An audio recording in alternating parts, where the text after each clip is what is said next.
এভাবে রান্না করলে ভুলেই যাবেন করলা যে একটা তিতা সবজি। হ্যালো, আসসালামু আলাইকুম ভিউয়ার্স, কেমন আছেন সবাই? আলহামদুলিল্লাহ, আমি ভালো আছি। আজকে আমি আপনাদের সঙ্গে শেয়ার করছি আমার রেগুলার রান্নার একটা রেসিপি, ডাল দিয়ে করলা।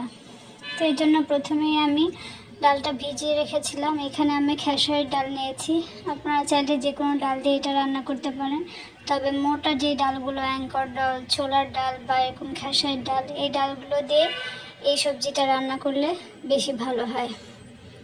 তো আমি এটা সেদ্ধ করার জন্য প্রেশার কুকারের মধ্যে দিয়ে দিয়েছি। তারপর দিয়ে দিলাম কাঁচামরিচ, পেঁয়াজ, আর এখানে দিয়ে দিব আমি গোটা কোয়া রসুন, একটু থেতো করে বেশ অনেকগুলো কোয়া রসুন দিয়ে দেব। দিয়ে ডালটা সেদ্ধ করে নেব। যারা করলা খেতে পছন্দ করে না তারা এভাবে রান্না করে দেখবেন, বারবার এভাবেই রান্না করতে ইচ্ছা হবে। তো এখানে আমি এর মধ্যে করলাটাও কেটে নিয়েছি, এটা একটু ভালো করে চটকে ধুয়ে রেখেছি। এখন আমার ডালটা সেদ্ধ হয়ে গেছে, এর মধ্যে আমি করলাগুলো দিয়ে দিব। এরপর করলা দেওয়ার পর কিন্তু আর ঢাকা দেওয়া যাবে না, তাহলে করলাটা বেশি তিতা হয়ে যাবে আর এর রঙটাও নষ্ট হয়ে যাবে।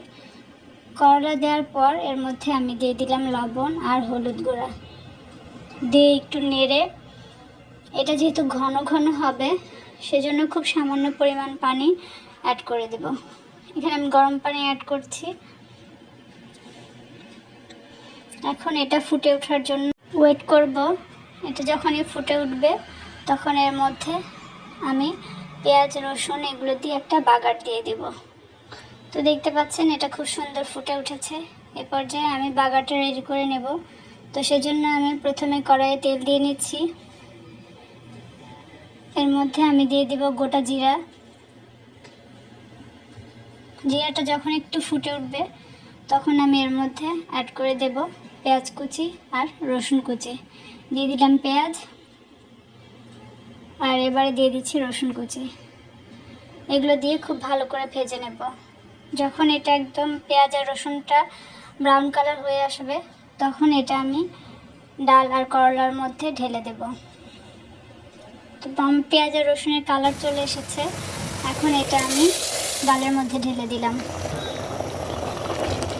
দিয়ে আর জাস্ট 2 থেকে 3 মিনিট একটু ফুটে উঠলে আমি এটা নামিয়ে নেব। তো দেখতে পাচ্ছেন আমার সবজিটা রান্না করা হয়ে গেছে। এভাবে ডাল দিয়ে করলা রান্না করে খেয়ে দেখবেন, একদম তিতা থাকে না। আর করলা যে একটা তিতা সবজি, এটা এভাবে রান্না করলে আসলেই ভুলে যাবেন। তো কেমন লেগেছে আমার রেসিপিটি আজকে অবশ্যই কমেন্টস করে জানাবেন। আসসালামু আলাইকুম, টাটা।